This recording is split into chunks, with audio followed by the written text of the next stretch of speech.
Anyone else see the death flags that are raising everywhere for Sasuke? Like, yo, what are y'all doing to me? Oh my god, they gotta stop teasing this. No matter how you move, get it done. No matter how you move, get it done. No matter how you move, get it done. No matter how you move, get it done.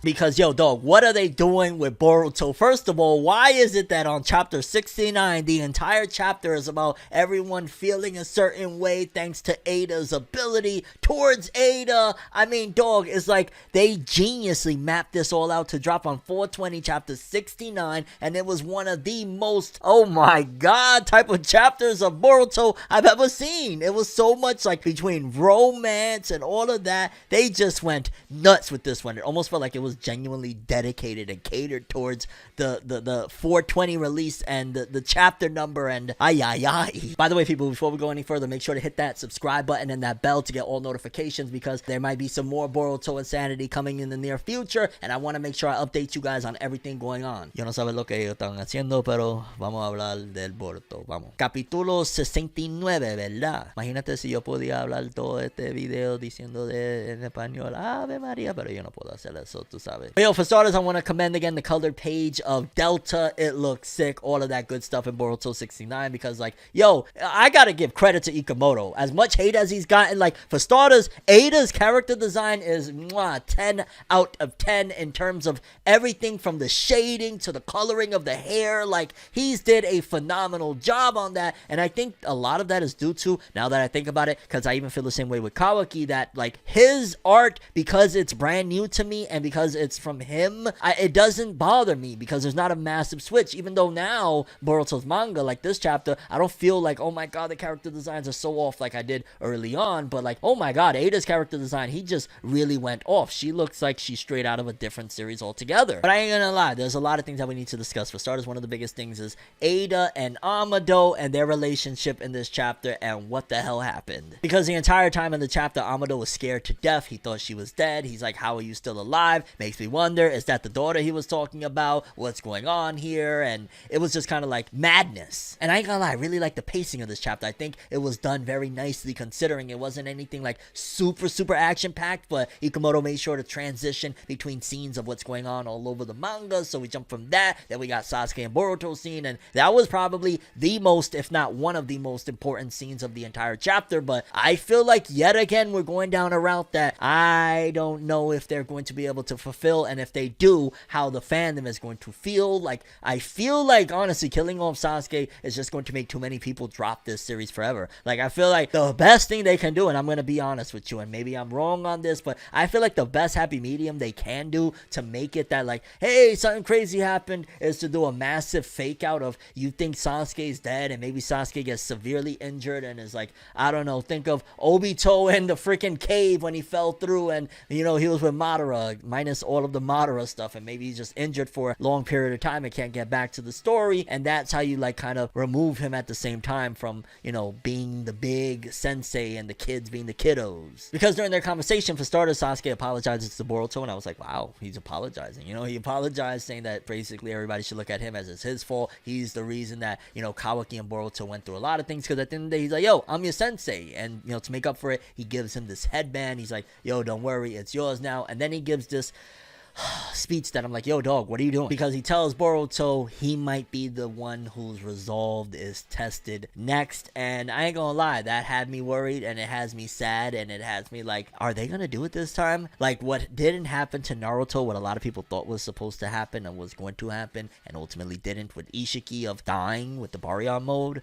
are they gonna do that to Sasuke? Is this really why Boruto in the time skip is running around with that headband on and that cloak to honor his dead sensei? That would be so freaking sad. And that moment when he gave Boruto the headband, I almost feel like this chapter was really setting even more groundwork for the time skip. Like, this feels like end of Naruto type of vibes of just recuperating from one final crazy thing. Like, it could be here. And I know that that hit very personal for Sasuke when Boruto was talking about how Kawaki is like a brother to him. I think that that was one of the most impactful things to him, because he knows all about that. Like, to him, he probably feels like, oh my god, this is little Naruto all all over again, and he's gonna suffer just like Naruto suffered chasing after me if I don't do something about this. I think he probably feels almost guilty, like, yo dog, I'm seeing the same shit. And then let's talk about one of the tragedies of the Boruto manga, and that's Sarada and Mitsuki's exclusion from the story. And I like that this chapter 69, with all of the insanity, all of the feeling a little bit hot and bothered by what they doing with, like, yo dog, what's going on here, ultimately they actually shined a little spotlight on Mitsuki and Sarada. And y'all know that since the Boro fight, they've been MIA. Like, we see them here and there, but they haven't been that important, they haven't been that integral, they haven't been what was initially damn near promised to us with Boruto, Naruto, next generation. And the only generation they've been focusing on, or the ones within it, are Kawaki and Boruto, because Sarada and Mitsuki, they just get pushed to the side. But this chapter actually addressed it and did it in a way of, like, for starters, them saying, yo dog, we wish we could do more, we want to get stronger in terms of being able to help Boruto out, they need to, you know, train and whatnot. And I'm glad that at the very least it's addressing it, and maybe we can get back to them being important, and we can get back to, you know, kind of having Sarada and Mitsuki be more than just every once in a while, what's their reaction? Like, no, let's get back to the girl that wanted to be Hokage, let's get back to the dude that wanted to stand by Boruto's side, let's get back to some of that. And, you know, I mean, don't get me wrong, Kawaki and Boruto and a lot of stuff that's been going on recently was dope. I think that Sarada and Mitsuki, especially during like this whole 2021 of manga, they should have had more role than just like now they're kind of being included again. So, but the biggest moment that everybody's talking about of this whole entire thing is, hey, Mitsuki's question, because I know Mitsuki is awkward, and when he asked Sarada, like, you know, about her liking Boruto, and she didn't necessarily deny it, she said, that's irrelevant to what we're talking about. I was like, oh my gosh. Like, at the end of the day, one of the things that I feel that sets up immensely for the future is because we could say whatever we want, and you can say whatever you want, like, I don't want nothing after Boruto, let it all end, please stop milking this franchise. JoJo's Bizarre Adventure is still going right now, and it's been going for a long time with different additions to the franchise and whatnot. They could very well go a direction of 40 years in the future with the next installment if they did, and when they inevitably do, because that Naruto money be ruling TV Tokyo, and just in general it's a big bag for that whole company, ultimately they're probably going to want to do something like Sarada and Boruto's child goes with his grandpa Naruto and his grandpa Sasuke on an adventure, or at the very least Naruto and his grandchild after Hokage days, and Sasuke from time to time being there, he'll be like a old wise badass and stuff like that. That would be fire, that would be amazing. And I think these are the seedlings to it of, hey, Boruto and Sarada's relationship slowly blooming, and it not feeling like how, you know, Naruto really did that towards the end of the series with the last and whatnot. Like, we had a couple of hints here or there with Hinata, and she always, you know, had a thing for him, but it never really did anything until the end. It's like Ikamoto's like, no, we're not doing that. Here, we're gonna get it a little bit addressed now. And I will say, if I gotta criticize one thing, is that, yo dog, how many more times do we gotta get it that Kawaki and Naruto have a bond? Because that hospital scene, when we cut to that, and Kawaki and Naruto are talking, and he's telling him that basically when Kawaki is in the room, he blows out and blurts out something major that is like, I feel is going to be the seedlings to a lot more hatred and a lot more of not being accepted in the village. And that's that he blurted out to Sumire about killing Boruto, like, you're not mad that I killed Boruto? And she's like, oh my god, you killed Boruto. I think that right there is going to be, which would be a very chatty patty thing on Sumire's side of things, something that's going to lead to more people like the Metal Lees and Chochos and all of the other people, Sarada Mitsuki, to find out just how many crazy things Kawaki has done. And they're not going to have the context, and they're not going to really care for the context, because most people don't like him. If you've been watching the anime, a lot of people in Konoha don't really particularly care for the good old Kawaki. But it continues to cement that Naruto and Kawaki have that bond, because Naruto reminds him, yo dog, everybody in Konoha, my family, and I care about. That means you too, dog. Like, I love you. So we're getting that yet again, although it kind of feels like we get that quite often the last couple years. In fact, ever since Kishimoto came on board, so to speak, it's like he keeps pushing that bond forward. However, again, the circles that we continue to go in continues as the alert comes out about Code invading the village and Eida and everything that's going on. And I am gonna lie, again, I felt like they just went all out with chapter 69 of making it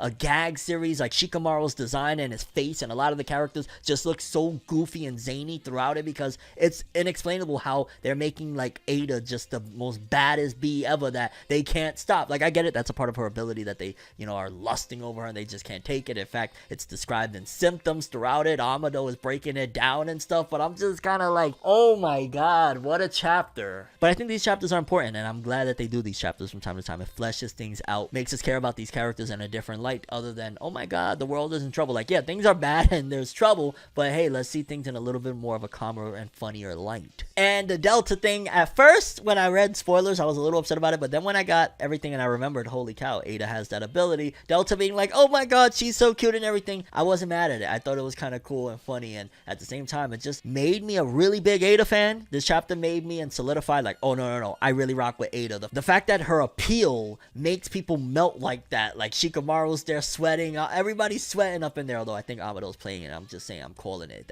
No, he's related to her, he's not sweating, he's not going through nothing, and he's shocked to see his daughter there, alright? And I do gotta commend Shikamaru, despite the fact that his shadow is, been a little bit not the most useful in recent times. Ultimately, he was able to devise plans and strategies on the fly. Like, he stops Eida in her tracks right there, he stops Code, and even though Aida's like a badass, and I can't believe, like, yo, she stopped Delta and Code's legs right there. I was like, now, children, like, relax, like, stop both of Delta from clobbering Code to death.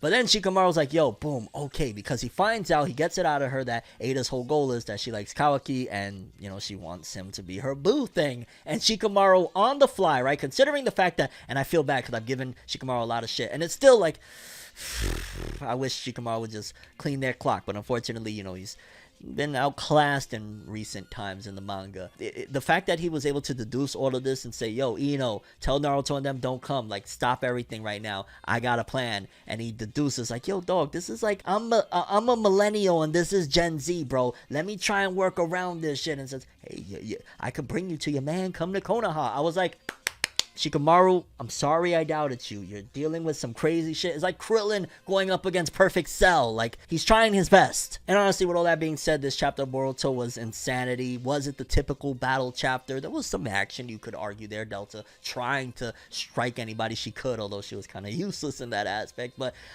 biggest thing, I think, is Sasuke. Like, the Sasuke threat, or the Sasuke red flags right now, I really, really feel like if they're going to do it, it's going to be the Sasuke, and it's going to be before the time skip, and that's why we see Boruto in that time skip with the cloak and Sasuke's headband. Sasuke gave him that headband, and please don't do it.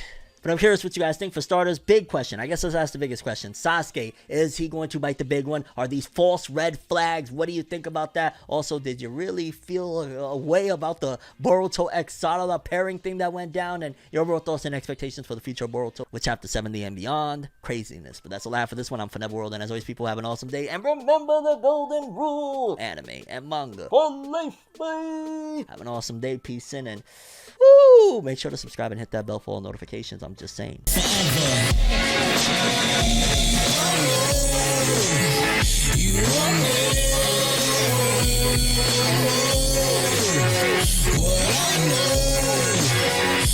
just go to